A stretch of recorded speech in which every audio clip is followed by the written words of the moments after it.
Hello guys, कैसे हैं आप सब लोग। बहुत बहुत स्वागत है आपका ब्रेन न्यूरोप्लास्टिसिटी ट्रीटमेंट बीएनटी चैनल में।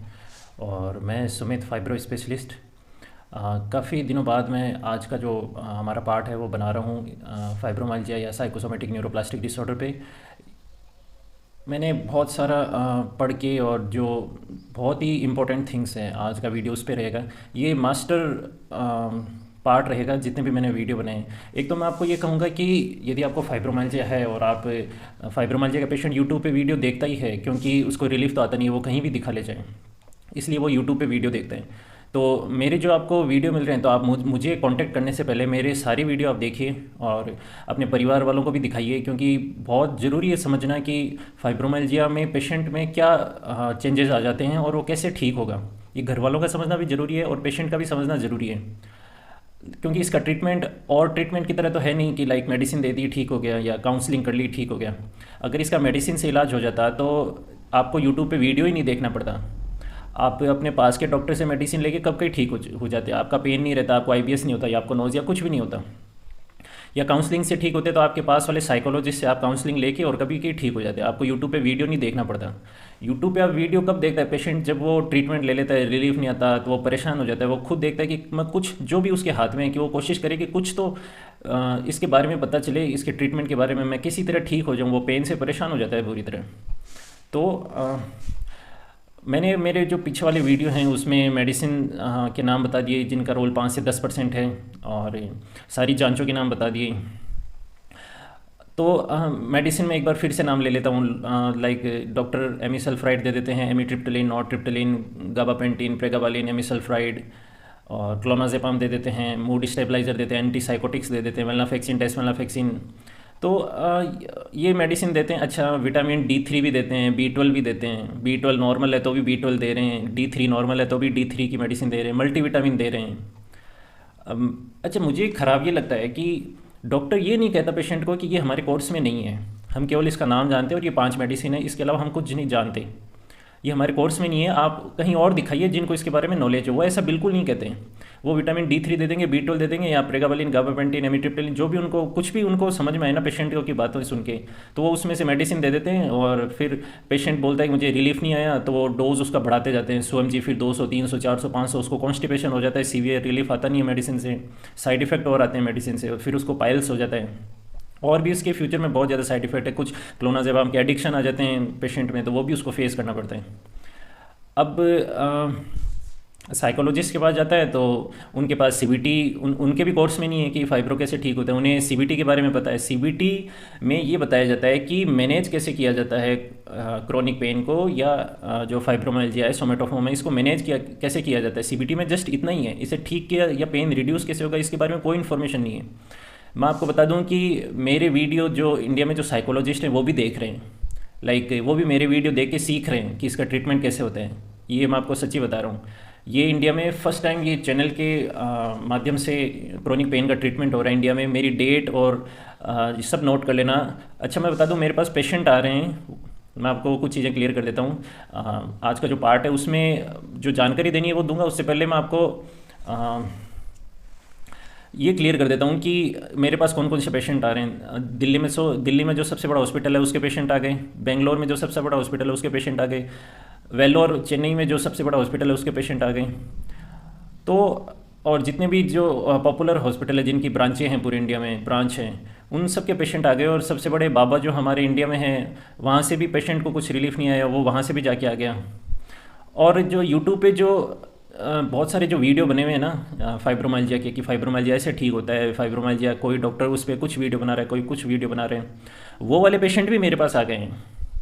तो ये समझना बहुत ज़रूरी है आपको और आपके परिवार वालों को कि हो क्या रहा है। इसलिए मैं क्या कर रहा हूँ, मुझे ये सारी चीज़ें पता है, इसलिए मैं क्या कर रहा हूँ, अपने वीडियो में सारी साइंस इसके पीछे की वो सारी एक्सप्लेन कर रहा हूँ कि पेशेंट को ये पेशेंट और जो उसके परिवार वाले हैं उनको ये कॉन्फिडेंस आ जाए कि हाँ, यहाँ झूठ नहीं चल रहा है, इस जगह झूठ नहीं है, इसको वाकई में नॉलेज है। इसलिए मैं इसके पीछे की जो पूरी साइंस है वो एक्सप्लेन कर रहा हूँ। बाकी किसी ने नहीं की, उनको पता ही नहीं है। ये मैं आपको क्लियर कर देता हूँ। जो यूट्यूब पे जो चैनल चल रहे हैं कि जो हर बीमारी का इलाज बता रहे हैं, उनके पास के पेशेंट भी मेरे पास आ गए हैं, उनको वहाँ भी कोई रिलीफ नहीं आया। तो ये फर्स्ट टाइम है क्रोनिक पेन का ट्रीटमेंट चल रहा है इंडिया में, ये फर्स्ट टाइम है। आप पूरे इंडिया घूम लो चाहे, जो मैंने आपको बता दिया ताकि आपका टाइम, आपके पैसे फ्रस्ट्रेट नहीं होना पड़े, आपको परेशान नहीं होना पड़े, सीधा आप ट्रीटमेंट की तरफ आ जाओ। तो ये सीन चल रहा है हमारे इंडिया में फाइब्रो का, न्यूरोप्लास्टिक डिसऑर्डर है जितने सब, पेन किलर दे रहे हैं, ट्रामाडोल दे रहे हैं, दिन में 3-3 बार ट्रामाडोल दे रहे हैं पेशेंट को। तो जो इंडिया में चल रहा है वो बता दिया, और जो मैं कर रहा हूँ, अच्छा मेरी बहुत जल्दी, मैं एक हिंदी में, पहले इंग्लिश में बुक बना रहा था, लेकिन जो पेशेंट है वो बोल रहे हैं कि आप हिंदी में बुक बनाइए। तो फाइनली मैं हिंदी में जो सारी बुक्स हैं उनमें से मेन कंटेंट जो हमने रिसर्च की है उनमें से मेन कंटेंट निकाल के, और मैं अपनी एक बुक बना रहा हूँ ताकि पेशेंट वो बुक को पढ़े तो उसको लाइक एक होप आ जाए कि हाँ ये ट्रीटमेंट है, इसका ऐसे ट्रीटमेंट होता है। फाइब्रोमाइल्जिया या न्यूरोप्लास्टिक डिसऑर्डर है वो थोड़ा हटके हैं, और रोगों की तरह नहीं है कि मेडिसिन ली ठीक हो गए या काउंसलिंग ली और ठीक हो गए, वैसे नहीं है। फाइब्रोमाइल्जिया में एजुकेशन बहुत ज़रूरी है, मैं मेरे सारे वीडियो में यही बताता हूँ, और इसमें भी यही कह रहा हूँ कि फाइब्रोमाइल्जिया में एजुकेशन बहुत ज़रूरी है। पेरेंट्स को और जो पेशेंट है या उसके रिलेटिव्स हैं उनको एजुकेट करना बहुत ज़रूरी है कि इसको, इसके डिसऑर्डर है वो न्यूरोप्लास्टिक डिसऑर्डर है, ये रियल में कह रहा है। अच्छा, फाइब्रो का पेशेंट झूठ नहीं बोलता कि उसको पेन हो रहा है, उसको रियल में पेन होता है, उसका पेन रियल में, वो झूठ नहीं बोल रहे हैं। लेकिन उसके सिम्टम्स, लाइक वो न्यूरोप्लास्टिक डिसऑर्डर है, कोई स्वेलिंग वगैरह कुछ होती नहीं है, बाहर से वो एकदम नॉर्मल लगता है, पेन आंखों से तो दिखता नहीं है। तो बाकी सब बोलते हैं कि जब इंडिया में जो पेशेंटों के साथ हो रहा है वो मैं बता देता हूँ आपको, बाहर से दिखता नहीं है कि इसको न्यूरोप्लास्टिक डिसऑर्डर है क्या, या लोग जानते भी नहीं है न्यूरोप्लास्टिक डिसऑर्डर होता क्या है। लाइक तो फिजिशियन को दिखा लिया, आराम नहीं आया, साइकेट्रिस्ट को दिखा लिया, आराम नहीं आया, फिर सब बोल देंगे कि ये तो नाटक कर रहा है, इसको तो कोई प्रॉब्लम नहीं है, या जॉब ज्वाइन कर लो, बिज़ी कर दो, बिज़ी होने से ठीक हो जाएगा, या साइकिलिंग चलाओ, पैदल चलो, मेडिटेशन करो, कोई जॉब ज्वाइन कर लो, या भगवान के मंत्र याद करो, उनको पढ़ो। तो ये सब उस पेशेंट के साथ होता है, और वो एक साइड तो बीमारी की ओर से परेशान होता है, दूसरा इस साइड से वो लाइक कोई समझ नहीं पाता, तो उसको चारों ओर से नेगेटिव डायरेक्शन में और चला जाता है वो, और इतना प्रेशर मिलता है उसको चारों ओर से कि उसका पेन और सॉलिड हो जाता है। अच्छा, जब एक पेशेंट डॉक्टर के पास जाता है और लाइक उसने 2-3 बार कंसल्ट कर लिया, उसको रिलीफ नहीं आ रहा है, तो जब उसको डॉक्टर बोलता है ना कि इसको आपको मेडिसिन ज़िंदगी भर लेनी पड़ेगी, इसको ठीक नहीं किया जा सकता, ये तो केवल मैनेजेबल है, आपको पेन एडिक्शन हो गया है, या जो भी वो अपना ओपिनियन देते हैं, तो ऐसा जब पेशेंट सुनता है ना कि इसको तो ठीक नहीं किया जा सकता, तो उसके जो न्यूरल पाथवे होते हैं पेन वाले वो और स्ट्रांग हो जाते हैं, उसका पेन और सीवियर हो जाता है, सिम्टम्स और सीवियर हो जाते हैं, उसको आईबीएस या जो भी नोजिया या माइग्रेन, पेल्विक पेन, जो भी उसको है, बैक पेन, नेक पेन, वो और भी सीवियर हो जाते हैं। तो इतना नेगेटिव इम्पैक्ट पड़ता है जब डॉक्टर पेशेंट के साथ ऐसे बिहेवियर करता है वो। अच्छा, मेरे वीडियो यदि आपको हेल्पफुल लगे कि हाँ फर्स्ट टाइम ऐसा हो रहा है कि सर है वो फाइब्रो के पीछे की सारी साइंस एक्सप्लेन कर रहे हैं, फर्स्ट टाइम ये हो रहा है, आपको लगे कि हाँ यहाँ जेन्यून ट्रीटमेंट लेना बाद की बात है, मेरा जो फर्स्ट एम है वो ये है कि नॉलेज देना है, मेरे को जेन्यून काम होना चाहिए कि हाँ यहाँ फाइब्रो का इलाज है, ऐसे नहीं कि 4 मेडिसिन के नाम ले लिए और ठीक हो रहा नहीं, जो इसके पीछे की मैं सारी साइंस एक्सप्लेन कर रहा हूँ आपको। तो डॉक्टर से वैसे भी लाइक पेशेंट है वो फ्रस्ट्रेट हो जाते हैं। तो ये कहानी चल रही है पूरे इंडिया में पेशेंटों के साथ। और अच्छा, फाइब्रो के जो पेशेंट होते हैं ना वो एक्चुअली में उनका नेचर अच्छा होता है, वो सेल्फिश नहीं होते हैं। फाइब्रो के जो मैंने पर्सनैलिटी ट्रेट्स बताए हैं ना, पर्सनैलिटी ट्रेट्स उनके, अच्छा फाइब्रो किस वजह से होता है, गलत पर्सनैलिटी ट्रेट्स, या बचपन में स्ट्रेस मिल गई हो, पेरेंट्स ने बिहेवियर सही से नहीं किया हो, या किसी ने अब्यूज़ कर दिया हो, सेक्सुअल अब्यूज़ कर दिया हो, या एग्ज़ाम को लेके ज़्यादा स्ट्रेस ले लियो, और या किसी के साथ हादसा हो गया हो, ट्रॉमा हो गया हो, कोई एक्सीडेंट हो गया, एक्सीडेंट के बाद में पेन हो रहा है, जांच में कुछ आ नहीं रहा। अब मैं आपको बताऊं कि अच्छा, फाइब्रो के सिम्टम्स पहचानना, लाइक एक तो पेशेंट बिलीव नहीं करता कि मुझे फाइब्रोमाइल्जिया है क्या, उसके दिमाग में एक ही रहता है कि नहीं मुझे कोई फिजिकल डिसऑर्डर है, मुझे मेंटल इलनेस तो स्ट्रेस इलनेस तो है ही नहीं। तो ये मैं आपको बता दूं कि यदि स्ट्रेस के साथ सिम्टम्स बढ़ रहे हैं और जांचों में कुछ आ नहीं रहा, स्लिप डिस्टर्बेंस है, या पेन हो रहा है, पेट में गड़बड़ है, या यूरिन बार बार आ रहा है, माइग्रेन हो रहा है, या फिर चेस्ट में कुछ इश्यू हैं, तो ये सारे फाइब्रो के ही लक्षण हैं। जांच में कुछ नहीं आ रहा तो वो प्रूफ है कि आपकी बॉडी में कोई एबनॉर्मेलिटी नहीं है, आपको स्ट्रेस इलनेस है, और उसी को ही फाइब्रोमाइल्जिया बोलते हैं। स्ट्रेस इलनेस है, और स्ट्रेस इलनेस की वजह से क्या हुआ है कि फाइट और फ्लाइट मोड एक्टिव हो गया है ब्रेन में। गूगल कर लेना, क्योंकि मैं जेन्युइन काम है मेरा, हर चीज़ एक्सप्लेन कर रहा हूँ। फाइट और फ्लाइट मोड है, वो गूगल कर लेना क्या होता है। यदि फाइब्रोमाइल्जिया का पेशेंट वो होता है जिसका फाइट और फ्लाइट मोड 24 घंटे एक्टिव हो जाते हैं, और बॉडी जो एड्रेनलिन ग्लैंड है उससे 24 घंटे एड्रेनलिन रिलीज होता जाता है, और कंटिन्यू उसके बॉडी में सिम्टम्स रहते हैं। तो ये गूगल कर लेना। अच्छा, न्यूरोप्लास्टिक डिसऑर्डर है ये, न्यूरोप्लास्टिसिटी क्या होती है वो भी आप गूगल कर लेना, ताकि आपको पता चल जाए कि हाँ मैं जो कह रहा हूँ वो उस बात वो एकदम लॉजिक है, टू द पॉइंट बात है वो, इसमें कहीं कोई ऐसी बात नहीं है जो बाकी सब कर रहे हैं। तो आज के इस सेशन में मैंने क्या किया है कि रिसर्च करके और जो मेन मेन जानकारी है उसके नोट्स बना लिए हैं। आज मैं सारा वही आपको बताऊंगा। और किताब की जो लैंग्वेज है और जो एक समझने की अंडरस्टैंडिंग की जो लैंग्वेज है उसको मिक्स करके बताऊंगा, ताकि इजीली समझ में आ जाए। मेरा मोटिव है कि जो जो नॉलेज है फाइब्रो की वो पेशेंट को समझ में आ जाना चाहिए, उसके पेरेंट्स को समझ में आ जाना चाहिए, यही मोटिव है। तो चलिए स्टार्ट करते हैं। अच्छा, और इसमें लाइक ब्रेन ट्रेनिंग है इसमें, तो इसमें ऑनलाइन सेशन इनफ है। जस्ट मैं आपको बताऊंगा, या मेरी जब बुक आ जाएगी बुक पढ़ने फिर सेशन लेने ठीक हो जाओगे, या फिर अभी जब तक बुक नहीं आती तब तक सेशन ले लो ठीक हो जाओगे, और घर के पास में ही ट्रेनिंग होगी। इसमें ऐसे नहीं है कि फिजिकल कुछ दिखाने की ज़रूरत है, इसमें तो रिपोर्ट्स नॉर्मल आ रही है और सिम्टम्स है लाइक पेन है या पेट में कुछ गड़बड़ है और स्लिप डिस्टर्बेंस है या डर लग रहा है। अच्छा, क्रॉनिक पेन और जो फाइब्रो के पेशेंट हैं उनमें एंग्जाइटी 100% होगी, झूठ नहीं बोल सकते वो, न खुद से न अपने परिवार वालों से या मुझसे। एंग्जाइटी डिप्रेशन पक्का होगा।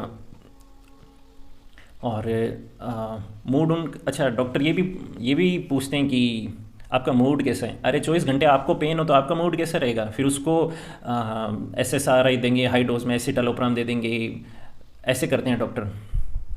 तो ये भी होता है पेशेंटों के साथ में, तो ये भी ध्यान रखना है। तो आज का सेशन स्टार्ट करते हैं।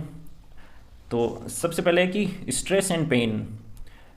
अच्छा, मैं पेन में आपको है ना पेन का एक कुछ बताता हूँ आपको पेन के बारे में। देखो, जैसे मैंने यहाँ इसको जोर लगाया, पेन प्रोड्यूस हुआ, यहाँ से सिग्नल गया पेरिफेरल नर्वस सिस्टम के थ्रू सेंट्रल नर्वस सिस्टम में, ब्रेन में सिग्नल गया कि यहाँ कुछ एबनॉर्मल है।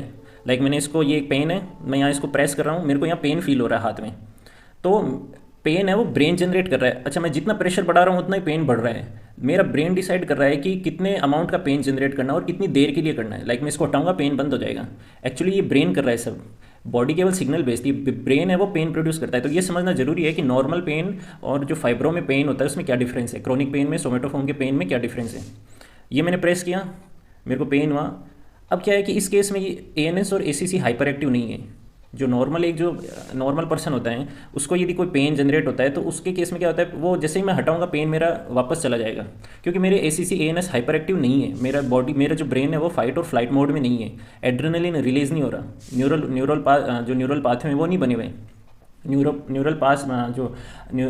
न्यूरोप्लास्टिसिटी है वो अभी नहीं है मेरे में। तो मैं प्रेस कर रहा हूँ, पेन जनरेट हुआ, ब्रेन डिसाइड कर रहा है, मैंने और जोर लगाया, और प्रेशर दिया, और ज़्यादा पेन जनरेट हुआ, हटाया, पेन चला गया। अब यदि इस केस में मैं यदि फ्रस्ट्रेट होता हूँ और परेशान होता हूँ कि अरे यार ये पेन तो पीछा ही नहीं छोड़ रहा, अरे यार पेन पीछा ही नहीं छूट रहा, ये चीज़ क्या कर रही है, पेन को एम्पलीफाई कर रही है। अच्छा, पेन ब्रेन जनरेट करता है और पेन एक साइकोलॉजिकल प्रॉब्लम है, गूगल कर लेना आप।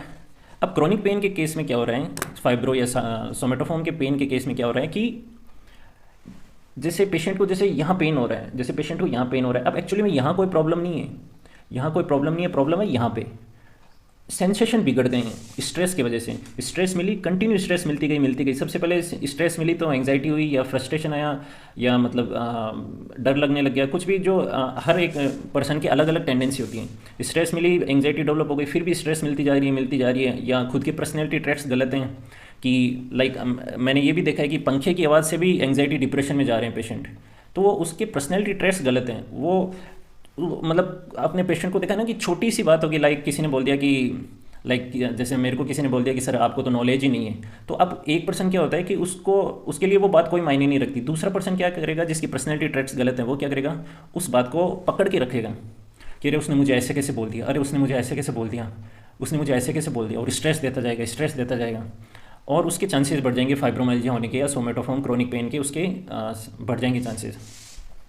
तो अब क्या हो रहा है कि जैसे मेरे को यहाँ पेन हो रहा है और जांचों में कुछ नहीं आ रहा, इस केस में प्रॉब्लम कहाँ है, इस केस में प्रॉब्लम है यहाँ न्यूरल सर्किट डिसऑर्डर। इस केस में क्या हो रहा है, न्यूरल सर्किट डिसऑर्डर है, ब्रेन को लग रहा है कि यहाँ खतरा है, कोई ट्रॉमा हुआ है। अच्छा देखो, जैसे कोई ट्रॉमा हो गया और अभी भी वो डर रहा है, जैसे ट्रॉमा हो गया, उसको सालों बीत गए या महीने बीत गए, अभी भी उसको डर लग रहा है। वो किस बेस पे हो रहा है? पास्ट एक्सपीरियंस के बेस पे उसको डर लग रहा है, या उसको जो पेन हो रहा है, उसका ब्रेन है फाइट और फ्लाइट मोड में अटक गया है, वो जो पास्ट में उसके साथ हुआ है उसके बेस पे वो आज ही चल रहा है। उसको ट्रेनिंग के द्वारा चेंज किया जा सकता है। अब देखो, जैसे यहाँ प्रॉब्लम नहीं है और ब्रेन को लग रहा है कि यहाँ प्रॉब्लम है, यहाँ पेन जनरेट कर रहा है। इस केस में क्या है कि यदि मैं फ्रस्ट्रेट होऊंगा ना पेन से, कि अरे यार पेन तो जा ही नहीं रहा, मेरे को तो परेशान कर लिया इस पेन ने, या डरूंगा, अरे अरे नहीं नहीं मैं चलूंगा नहीं, या फिजिकल एक्टिविटी नहीं करूंगा, मुझे पेन हो जाएगा, तो मैं क्या कर रहा हूँ, पेन में फ्यूल डाल रहा हूँ, पेन को और बढ़ा रहा हूँ। मैं खुद अपने ब्रेन को ये मैसेज दे रहा हूँ कि हाँ ये जो पेन तू जनरेट कर रहा है ये सही है, इसको कंटिन्यू रखिए, और बढ़ाता जा और बढ़ाता जा। इसी को भी बोलते हैं सेंसिटाइज होना।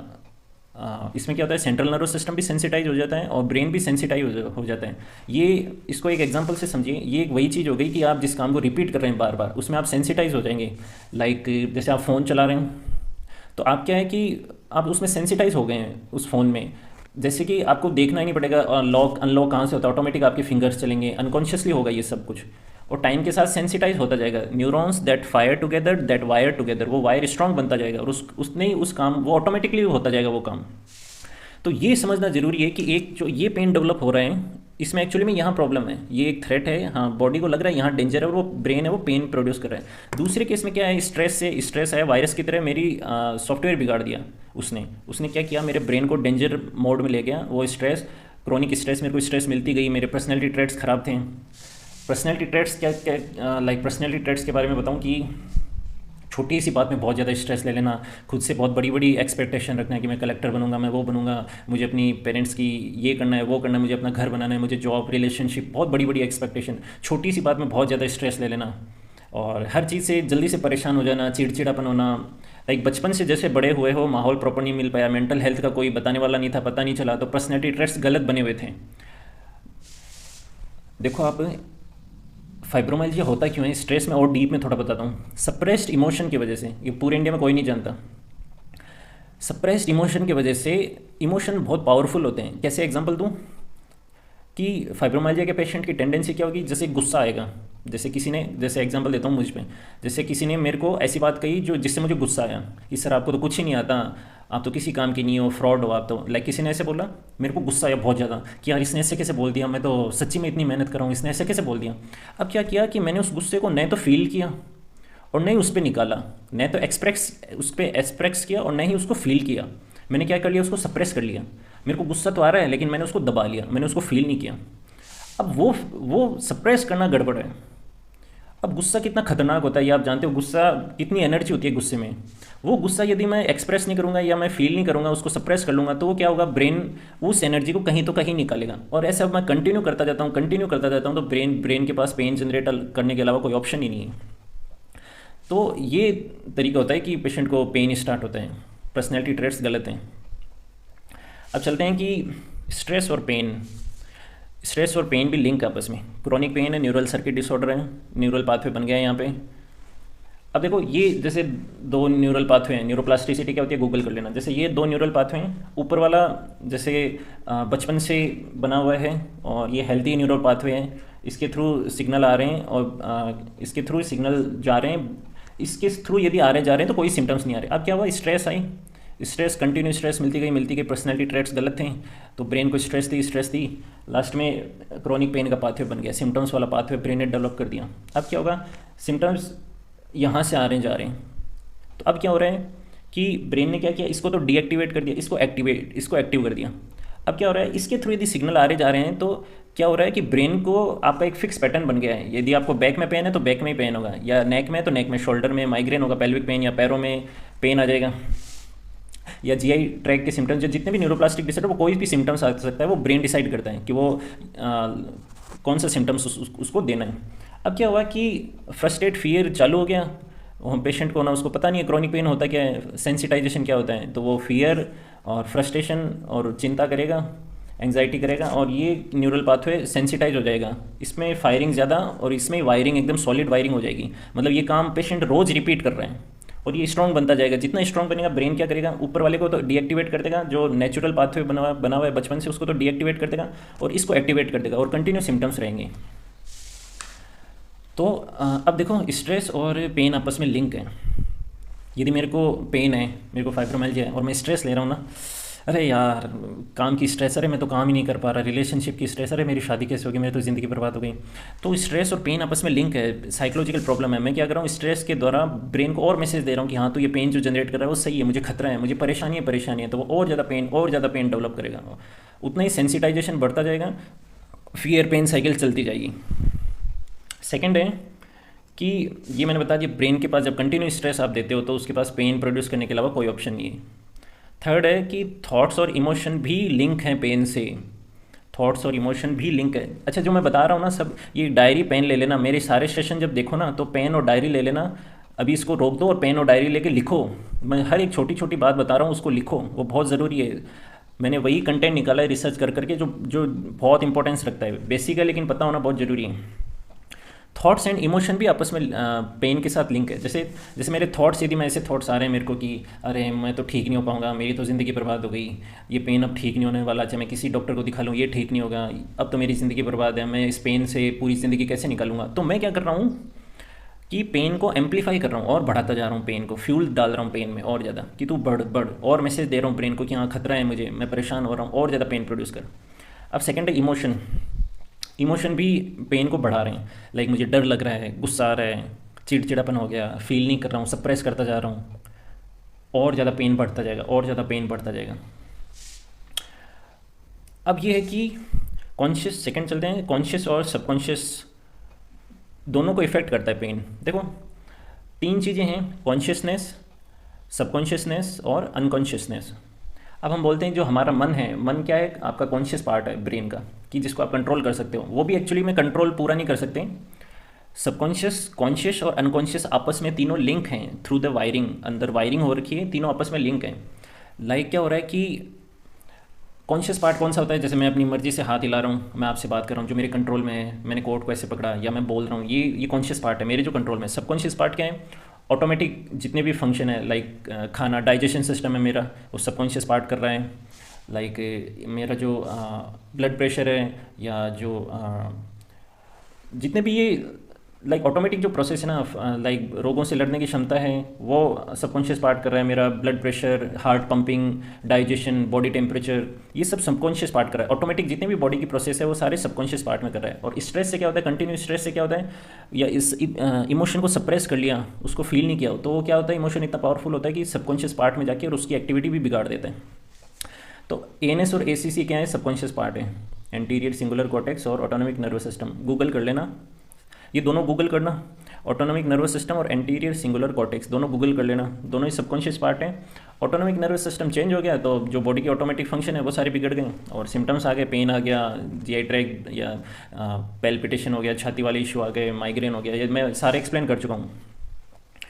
तो ये सबकॉन्शियस पार्ट आ गया। तीसरा कौन सा है, अनकॉन्शियस पार्ट। लाइक जो चीज़ आप बार बार रिपीट कर रहे हो, वो आपकी कॉन्शियसनेस नहीं है तो भी वो ऑटोमेटिक हो रही है। लाइक आप खाना खा रहे हो, आप चबा रहे हो, वो आपको सोचना नहीं पड़ रहा है कि मेरे को खाने को कैसे चबाना है, ऑटोमेटिक हो रहा है वो, क्योंकि वो अनकॉन्शियस, वो रिपीटेशन हो के अनकॉन्शियस पार्ट में चला गया है वो एक्टिविटी, उसमें वो ऑटोमेटिक पार्ट में चली गई है। लाइक मैन्युअल नहीं है वो ऑटोमेटिक हो रहा है, आपको उस पर ध्यान भी नहीं लगाना पड़ेगा। और ये तीनों आपस में लिंक हैं, कॉन्शियस पार्ट, सबकॉन्शियस पार्ट और अनकॉन्शियस पार्ट, ये तीनों आपस में लिंक हैं। और ये एक सबकी जो जो वर्किंग जो जो इनकी कैपेसिटी है, उस सबको ये आपस में, लाइक कोई भी आउटपुट आता है ये तीनों मिला के आउटपुट आता है। ये सब एक दूसरे पर डिपेंड है कि मुझे आज कौन सा कलर का कपड़ा पहनना है, मुझे आज कहाँ किसके साथ डिनर पे जाना है, मुझे आज क्या करना है।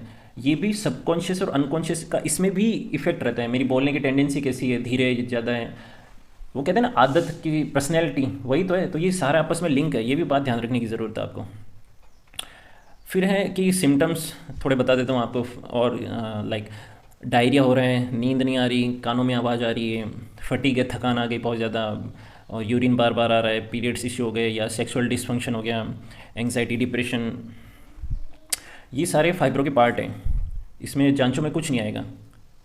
आगे चलते हैं। इन जो जो ये पेन पाथवे बन गया है, इसको वापस ब्रेन को रिट्रेन किया जा सकता है, ब्रेन को वापस ट्रेनिंग देके रिट्रेन किया जा सकता है। और ये पता लगाया जा सकता है, बैठ के कॉपी पेन लेके बैठो, तीन चीज़ लिखो उसमें कि डिजीज़ फाइब्रो होने से पहले, बचपन से लेके फाइब्रो होने तक क्या क्या गलत हुआ है। लिस्ट, 3 चीज़ों की लिस्ट बनानी है। फर्स्ट क्या है, बचपन से लेके फाइब्रो होने तक क्या क्या गलत हुआ है। सेकंड, कि करंट में, प्रेजेंट में क्या स्ट्रेस चल रही है। थर्ड है, पर्सनैलिटी ट्रेट्स गलत कौन कौन से हैं जिसकी वजह से फाइब्रो हो गया। और फाइब्रो वाले पेशेंट के पर्सनैलिटी ट्रेट्स गलत होते हैं। लाइक उसको मेरे पास जब वो आता है तो उसको 1 से 2 महीने लगते हैं उसको समझने में कि हाँ मेरे पर्सनैलिटी ट्रेट्स गलत हैं, मैं सर से भी इवन सही से बात नहीं कर रहा। तो मैं तो जानता हूँ उसकी पर्सनैलिटी ट्रेट्स गलत हैं, वो उस पर काम करेगा तब जाके वो चेंज होगी। चेंज उसको करने पड़ेंगे। यदि पहले वाले की तरह पहले वाले पर्सनैलिटी ट्रेट्स अब रख लिए तो फाइब्रो ठीक होना नहीं है, और ठीक हो गया तो वापस हो जाना है। तो पर्सनैलिटी ट्रेट्स तो चेंज करने ही पड़ेंगे। तो इन जो 3 टॉपिक बताएंगे इन पे रोज़ 20 मिनट काम करना है। रोज़ 20 मिनट लिखो इस पे। जब आप रोज़ 20 मिनट लिखोगे ना तो क्या होगा, कॉन्शियस में जो सप्रेस्ड इमोशन है वो तो बाहर आ ही जाएंगे, उसके साथ साथ जो सप्रेस्ड इमोशन अनकॉन्शियस में और सबकॉन्शियस में वो भी बाहर आ जाएंगे। लाइक रोज़ वो काम करेंगे ना तो ऑटोमेटिक बाहर आ जाएंगे। उनको फील कर लो तो वो सप्रेस नहीं होंगे, वो एक्सप्रेस हो जाएंगे। तो वो उनसे रिलीफ आ जाता है, उनसे भी पेशेंट को रिलीफ आता है, बिल्कुल आता है। पेन कम हो जाता है या जितने भी सिम्टम्स आ रहे हैं वो रिड्यूस हो जाते हैं। तो रोज़ 20 मिनट इस पर काम करना है।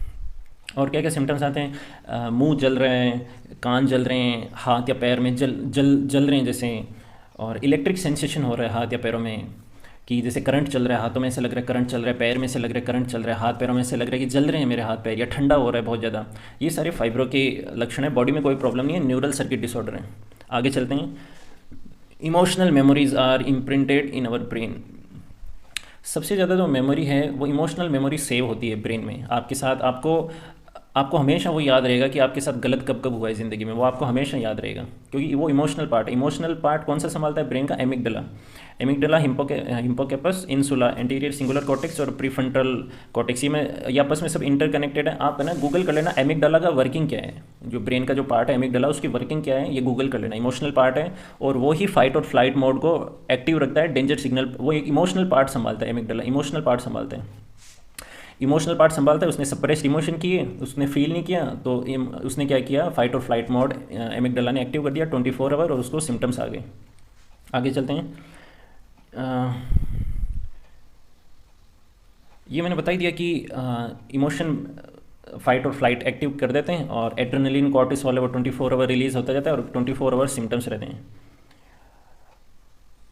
अच्छा, रोज़ लिखना क्यों ज़रूरी है? वो इसलिए ज़रूरी है कि पेशेंट को ये भी नहीं पता चलता कि सब जैसे सबकॉन्शियस या अनकॉन्शियस पार्ट में इमोशन सप्रेस्ड हैं, तो पेशेंट को वो भी नहीं पता चलता है कि पेन किससे ट्रिगर हो रहे हैं। ट्रिगर पॉइंट बन जाते हैं पेन के, जैसे किसी को, जैसे क्रोनिक पेन का, फाइब्रो का पेशेंट है, उसका एक ट्रिगर पॉइंट बन जाता है कि उसको आप कोई भी फिक्स बन जाएगा कि उससे उसका पेन है वो भड़क जाएगा। लाइक उसको किसी ने गलत बात बोल दी या वो किसी नाम से चिढ़ता है, कोई भी चिढ़ने की टेंडेंसी हो सकती है, तो उससे उसका पेन भड़कता है। वो उसको भी नहीं, उसको उस पर काम करना पड़ेगा, वो उसको भी नहीं पता, वो सबकॉन्शियस पार्ट या अनकॉन्शियस पार्ट में चला गया। इसलिए 20 मिनट रोज़ लिखना जरूरी है, उससे वो कवर हो जाएगा।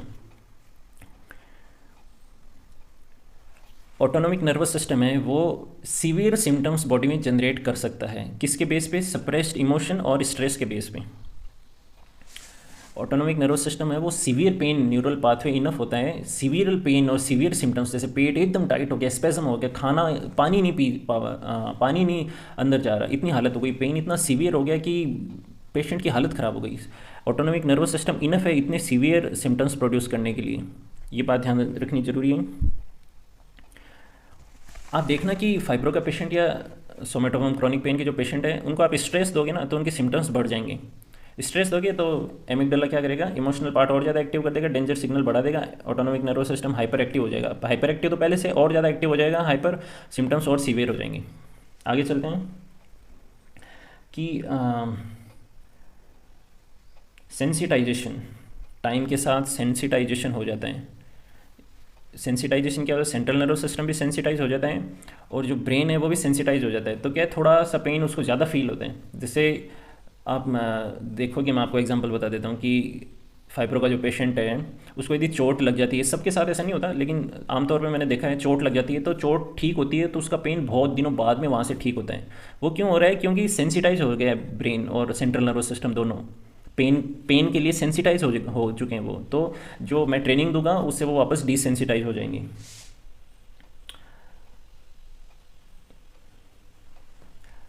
अब आगे क्या है कि वो मैंने बता दिया कि डिफ़ॉल्ट न्यूरल पाथवे बन जाएगा, क्योंकि मैं क्या कर रहा हूँ, इसको इसको एक्टिव कर रहा हूँ, मुझे पता भी नहीं चल रहा मैं परेशान हो रहा हूँ, पेन से परेशान हो रहा हूँ या स्ट्रेस ले रहा हूँ, और मैं उतने क्या कर रहा हूँ कि इस न्यूरल पाथवे जो प्रॉब्लम वाला न्यूरल पाथवे सिम्टम्स वाला उसको मैं एक्टिव करता जा रहा हूँ, और ब्रेन को उतना ही मैं ये बता रहा हूँ कि हाँ तो इसको ही एक्टिव रख।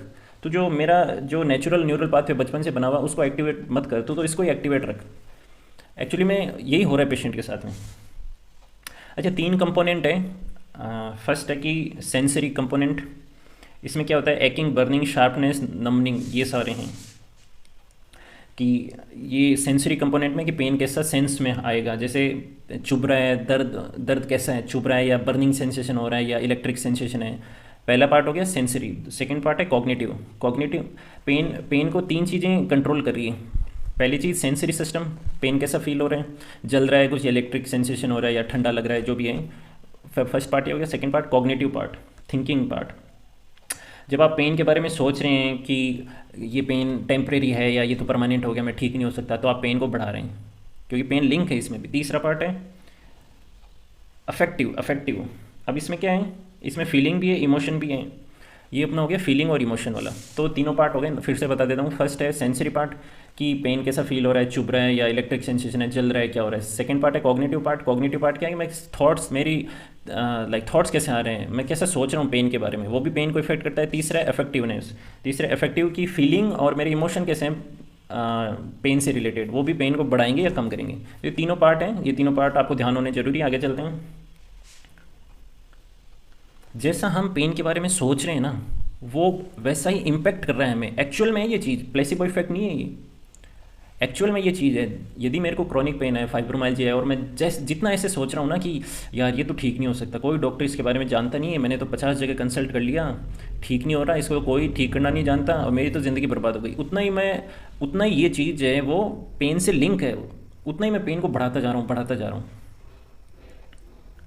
और सप्रेस्ड इमोशन करंट में बिल्कुल नहीं होने चाहिए। अगर मैं क्रोनिक पेन फाइब्रो का पेशेंट हूँ, सप्रेस्ड इमोशन अभी भी, लाइक किसी ने मेरे को गुस्सा दिला दिया, मैं गुस्सा फील नहीं किया, ना एक्सप्रेस किया, तो मैं पेन को बढ़ाता जाऊँगा, बढ़ाता जाऊँगा।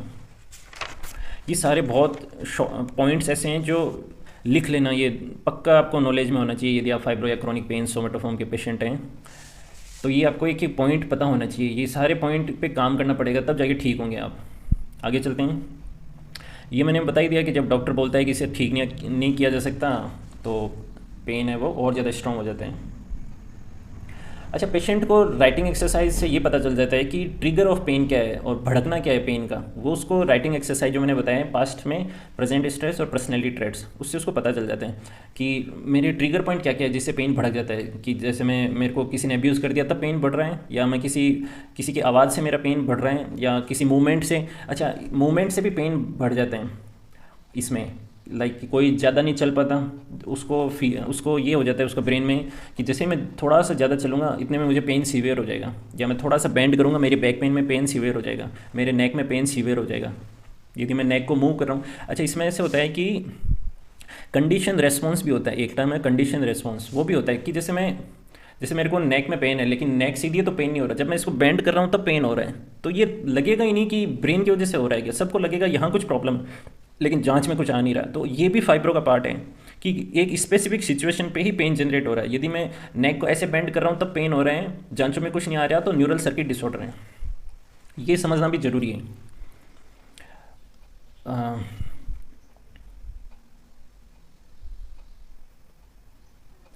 आगे चलते हैं।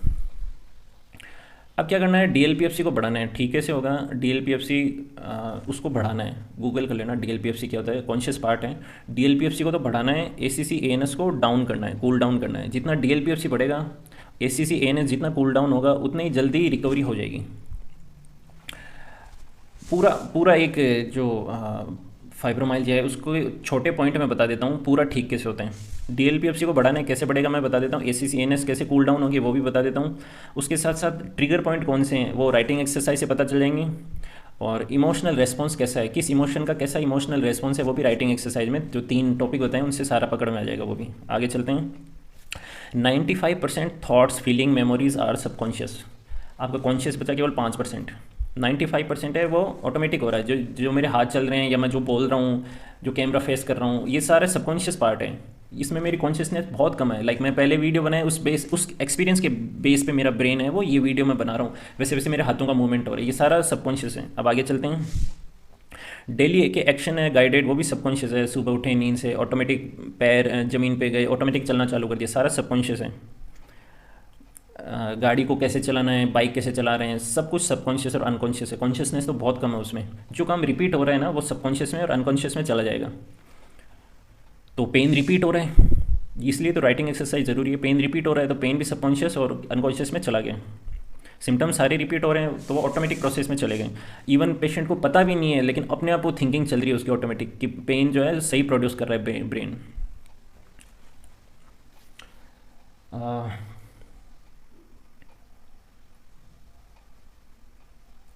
फियर भी सबकॉन्शियस पार्ट है। इवन कि पेशेंट को पता भी नहीं चल रहा कि मेरे को फियर हो रहा है क्या, और वो पेन को बढ़ाता जा रहे हैं सबकॉन्शियस लेवल तक, इस लेवल तक चला जाता है। इसलिए डीप में वर्क करना ज़रूरी है। फाइब्रो में डीप वर्क बहुत ज़रूरी है। राइटिंग एक्सरसाइज से रोज़ 20 मिनट का काम ही है डीप वर्किंग करना, सबकॉन्शियस पार्ट तक चले जाना, यही राइटिंग एक्सरसाइज से हो जाएगा। सेल्फिश पीपल को ये न्यूरोप्लास्टिक डिसऑर्डर फाइब्रोमाइल्जिया कभी नहीं होता। सेल्फिश को हमेशा अच्छे इंसान को होगा। अच्छे इंसान को जिसने रेस्पॉन्सिबिलिटी ज़्यादा ले रखी है, दूसरों को खुश करना चाहता है चाहे खुद परेशान हो, हाई एक्सपेक्टेशन है, एक चीज़ को पकड़ के बैठ गया, ऐसे इंसान को ही गलत पर्सनैलिटी ट्रेट्स हैं ये। उसको वो स्ट्रेस लेता जाएगा और ब्रेन के पास क्रॉनिक स्ट्रेस बन गया तो क्रॉनिक पेन आना ही आना है उसको। ये इसके पीछे की लॉजिक है, फंडा है या साइंस है। अच्छा, अब स्ट्रेस है वो बाकी चीज़ों को भी इफेक्ट कर दी है, ये किसी को नहीं पता है। बाकी चीज़ें कौन कौन सी है? यदि अस्थमा हो गया, ल्यूपस हो गया, रूमेटॉइड अर्थराइटिस हो गया, मल्टीपल स्क्लेरोसिस हो गया, टिश्यू ब्रेकडाउन डिसऑर्डर है, उसमें भी, इवन कैंसर है, इसमें भी स्ट्रेस का रोल है। यदि स्ट्रेस मिल रही है तो इनके सिम्टम्स भी बढ़ जाएंगे। इस हद तक स्ट्रेस है वो फिजिकल सिम्टम्स, स्ट्रेस की वजह से फिजिकल सिम्टम्स आ जाते हैं बॉडी में। और अच्छा, एक बात बताऊँ मैं आपको, इमोशनल का फिजिकल अपीयरेंस आना, यही तो सोमेटोफॉर्म डिसऑर्डर है। देखो, तो स्ट्रेस का फिजिकल लक्षण आते हैं स्ट्रेस के। ये नॉर्मल सा एग्जांपल दे देता हूँ। स्टेज पे आप चढ़ रहे हैं, एंग्जाइटी होगी तो पेट में गड़बड़ लगेगा, या इंटरव्यू देने से पहले आपको फील हो जाएगा स्ट्रेस दी। इंटरव्यू है, जैसे पर्सनैलिटी ट्रेट्स गलत हैं, स्ट्रेस ली तो पेट में गड़बड़ हो गया, या अनकंफर्टेबल एंग्जाइटी हो गई। तो इमोशनल जो पार्ट है या स्ट्रेस का है, फिजिकल लक्षण जरूर आते हैं। यही कंटिन्यू फिजिकल लक्षण हो गए, ब्रेन है वो फाइट और फ्लाइट मोड में स्टक हो गया, कंटिन्यू फिजिकल लक्षण आ गए, वही फाइब्रोमाइल्जिया। आगे चलते हैं।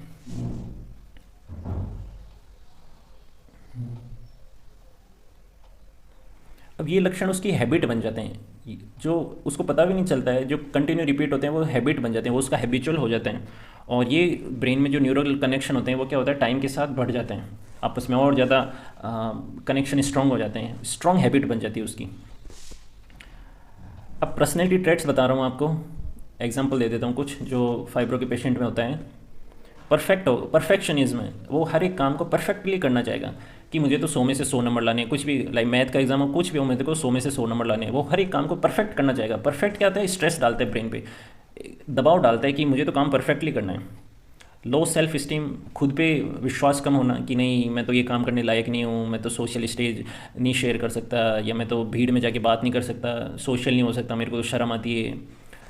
ये हो गया। आगे चलते हैं। हाई एक्सपेक्टेशन, मुझे तो कलेक्टर बनना है, मुझे तो बहुत बड़ा बिजनेस खड़ा करना है, लोड ले लिया, एक्सट्रीम लोड ले लिया, स्ट्रेस देते जा रहे हैं। हाई एक्सपेक्टेशन खुद से, मुझे तो बहुत बड़ा आदमी बनना है, मुझे तो बहुत बहुत सेवा करनी है, खुद पे बहुत ज़्यादा बर्डन ले लिया, बात बात पे चिंता कर रहा है, डर रहा है, गुस्सा आ रहा है। टाइम अर्जेंसी लगा लिया कि 2 दिन में ये काम होना है तो होना ही चाहिए। जो मेरे पास पेशेंट आते हैं ना ठीक होने के लिए, उनमें भी टाइम अर्जेंसी होता है कि मुझे तो 1 महीने में ठीक होना है तो होना ही है।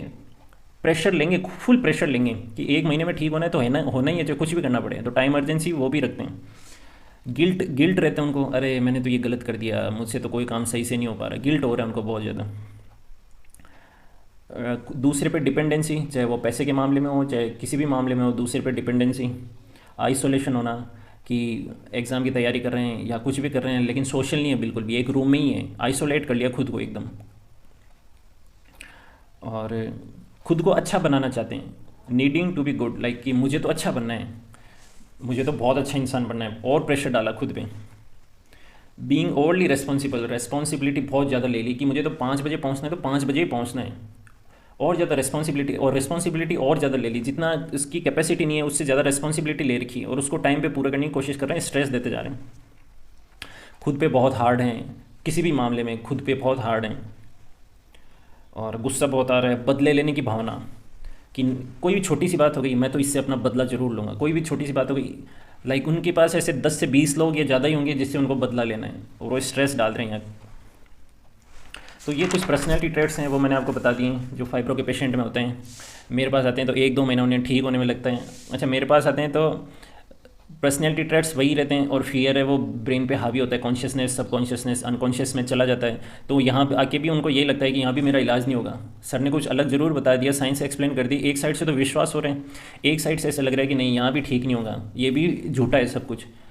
तो लाइक पर्सनैलिटी ट्रेट्स गलत हैं, एंग्जाइटी है, फियर है, तो उस पर काम करना पड़ेगा। राइटिंग एक्सरसाइज इनफ है, बाकी मैं सेशन में क्लियर कर दूंगा। और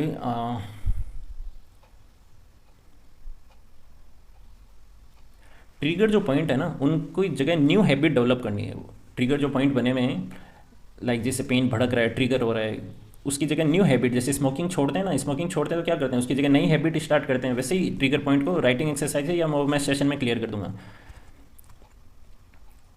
हाँ। अच्छा, कुछ चीज़ें हैं जो कंटिन्यू रखती है फाइब्रोमाइल्जिया का। फर्स्ट है फियर ऑफ देम, सिम्टम्स से डरना, खाना नहीं पच रहा, सिम्टम्स से डर रहे हैं, पेन हो रहा है, डर रहे हैं उससे, या चेस्ट में इशू आ रहा है, जो सारे जो सिम्टम्स हैं न्यूरोप्लास्टिक डिसऑर्डर के, उनसे डरना, फियर ऑफ देम उसको बढ़ाता है या कंटिन्यू रखता है। फोकस ऑन देम वो भी बढ़ाता है, फोकस कर रहे हैं पेन पे, बार बार फील कर रहे हैं फोकस कर करके हर एक सिम्टम्स को, ये होता ही है, हर एक सिम्टम्स को फोकस कर करके फील कर रहे हैं, तो क्या कर रहे हैं उसमें कंटिन्यू उसको बढ़ाते जा रहे हैं। फाइटिंग विद देम, लड़ रहे हैं उसके साथ कि पेन मैं तो तेरे साथ ही लड़ूंगा, मैं तो हिम्मत दिखाऊंगा,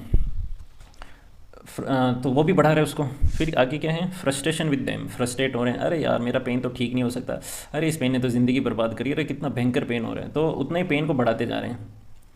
फिर है ट्राइंग टू फिक्स देम, कि मुझे तो 5 दिन में ही ठीक होना है, मुझे तो 5 दिन में ही ठीक होना है। ये मेरे से जो मेरे पेशेंट है ना, जिनको 1-2 महीना हो गए, जो ये वीडियो देखेंगे, सब कुछ आप भी देख लो, और जो अभी सेशन लेने वाले हैं आप भी पहले से क्लियर कर दूँ कि ट्राइंग टू फिक्स देम, कि नहीं मुझे तो 1 महीने में ही ठीक होना है, सर ने बता दिया सारा, मुझे तो सारा समझ में आ गया, अब 1 महीने में ही ठीक होना है मुझे तो आप उतनी रिकवरी लेट हो जाएगी आपकी। खेलने का बड़ा रोल है इसमें। अब अपन को मैं सेशन में बता दूंगा कौन सी ऐसी चीज़ें हैं जो न्यूरल पाथवे, जिसके जो फाइब्रो का न्यूरल पाथवे उसको बढ़ा रही है, और कौन सी एक्टिविटी है जो नेचुरल को बढ़ा रही है। सेशन में सारा क्लियर कर दूंगा। अपन को क्या करना है कि जो न्यूरल पाथवे जो फाइब्रो का बना हुआ है उसको कौन सी चीज़ें रिड्यूस करती है, वो सारा जो इसको डीएक्टिवेट करेगी वो सारा करना है। सेकंड और क्या करना है कि जो नेचुरल जो न्यूरल पाथवे बना हुआ है पेन फ्री वाला, उसको एक्टिवेट क्या क्या चीज़ें करेगी, जैसे खेलना उसको एक्टिवेट कर रही है, एक एग्जांपल देता हूँ, तो वो भी सेशन में सारा बता दूंगा कि खेलना भी ज़रूरी है फाइब्रोमाइल्जिया के पेशेंट को। अभी उसको वो डरेगा खेलने से कि नहीं नहीं खेलते ही तो सिम्टम्स बढ़ जाएंगे, पेन सीवियर हो जाएगा, उतना कौन सहन करेगा, लेकिन धीरे धीरे वो समझ में आ जाएगा, खेलने से पेन है वो रिड्यूस हो जाएगा। तो 1 घंटा तो रोज़ खेलना ही है। जो मेरे से अभी सेशन ले रहे हैं या जो लेने वाले हैं उनको मैं पहले से ही बता दूं, 1 घंटा रोज़ खेलना है, ज़्यादा खेलो आपकी मर्ज़ी है। अच्छा, मोस्ट जो बैरियर है रिकवरी में वो बता देता हूँ। रिकवरी में जो बाधाएं हैं, जो ठीक नहीं होता, जो पेशेंट सारे पेशेंटों के साथ होते हैं, जो सेशन ले रहे हैं या लेने वाले हैं उनके साथ भी हो जाएगा, कि जैसे सेशन चल रहे हैं मेरे साथ, पेन ज़्यादा हो गया तो बीच में दिमाग में क्या आ गया, नहीं यार इस पेन के पीछे कोई और ही रीज़न है, मेरी बॉडी में कुछ प्रॉब्लम है यार, तभी ये पेन जनरेट हो रहा है। ये रिकवरी में बैरियर बन गया कि जो काम मैंने बताया था सेशन में, वो तो ट्रेनिंग का वो तो कर नहीं रहे हैं, बीच में ही ऐसे थॉट आ गए कि नहीं यार सर जो बता रहे हैं सर को भी नहीं पता, कहीं और ही प्रॉब्लम है इसलिए पेन हो रहा है, तो मेरी ट्रेनिंग छोड़ दी। ये हो रहा है, ये जो सेशन ले रहे हैं ना, 1-2 महीने बाद तो उनको पता चल जाता है, लेकिन जो अभी सेशन लेने वाले हैं जो या जिन्होंने 1-2 ही लिए हैं, उनमें ये टेंडेंसी होती है, पेन सीवियर होते ही नहीं नहीं सर के तो सर ने सही नहीं बताया, सर को नहीं पता, कुछ और ही प्रॉब्लम है जिससे पेन जनरेट हो रहा है, मेरी प्रॉब्लम अभी कोई पकड़ नहीं पाया है। तो आज मैंने बहुत कुछ एक्सप्लेन कर दिया अपने वीडियो में, और एक फाइब्रो के पेशेंट की जर्नी कैसी रहती है वो सारा एक्सप्लेन कर दिया। होप ये वीडियो आपको यदि पसंद आया हो, जानकारी आपको यूज़फुल लगी हो कि हाँ सर जो बता रहे हैं, सर ने सब कुछ एक्सप्लेन किया है। ट्रीटमेंट लेना बाद की बात है, फर्स्ट जेन्यून एक जहाँ पे इतना यूट्यूब पे भी इतनी चीज़ें बन गई है कि पेशेंट को पता ही नहीं चलता जेन्यून कौन सा है, फ्रॉड कौन सा है। और सब जगह क्या हो रहा है। तो मैंने इसलिए जेन्यून इसको काम करने के लिए, फाइब्रो का जेन्यून इलाज करने के लिए सारे रिसर्च करके हर एक छोटे से छोटा पॉइंट भी एक्सप्लेन कर दिया। तो आपको यदि ये वीडियो यूज़फुल लगे या ट्रीटमेंट यूज़फुल लगे, वीडियो को लाइक कर देना और मेरे को कॉल नहीं करना, मेरे को व्हाट्सअप कर देना। उसके अकॉर्डिंग मैं आपको शेड्यूल दे दूंगा। व्हाट्सअप पे क्या करना है, फर्स्ट तो आपको रिपोर्ट सेंड कर देनी है और आपके प्रिस्क्रिप्शन सेंड कर देने हैं। फर्स्ट अपन ये तो कंफर्म कर लें कि आपको फाइब्रोमाइल्जिया ही है ना, फिर इसका ट्रीटमेंट स्टार्ट करेंगे। तो मैंने सारी जर्नी बता दी, पूरे इंडिया का बता दिया क्या चल रहे हैं। साइकेट्रिस्ट के पास जा रहे हैं, साइकोलॉजिस्ट के पास जा रहे हैं, सीबीटी ले रहे हैं, काउंसलिंग ले रहे हैं, मेडिटेशन कर रहे हैं, जॉब ज्वाइन कर रहे हैं, बिजी रह रहे हैं, ऑर्थो के डॉक्टर को दिखा रहे हैं, पेन स्पेशलिस्ट को दिखा रहे हैं, बाबाओं के पास जा रहे हैं, जादू टोना में जा रहे हैं, नशा कर रहे हैं। तो इन सब से इलाज तो होने वाला नहीं। या यूट्यूब पे जो वीडियो बनाए हुए हैं, और भी जितने भी जो यूट्यूब पे जिनके चैनल चल रहे हैं, उन्होंने जो वीडियो बना रखा है, तो ये वहाँ के भी पेशेंट आ गए मेरे पास में। तो ये सारा पेशेंटों के साथ हो रहा है, इस पे ध्यान देने की ज़रूरत है। और मेरी सारी वीडियो देखना। मेरे को व्हाट्सअप करने से पहले मैं यही कहूँगा कि आप और आपके पेरेंट्स हैं या आपके जो भी रिलेटिव्स हैं, परिवार वाले हैं, उनको सबको मेरे सारे वीडियो दिखाना, ताकि उनको बिलीव हो जाए कि हाँ जेन्यून है वो कहाँ पे है, जो फाइब्रो का ट्रीटमेंट है वो कहाँ होगा। तो होप आपको ये वीडियो पसंद आया होगा। नेक्स्ट वीडियो में मैं और भी जानकारी लेके आऊँगा।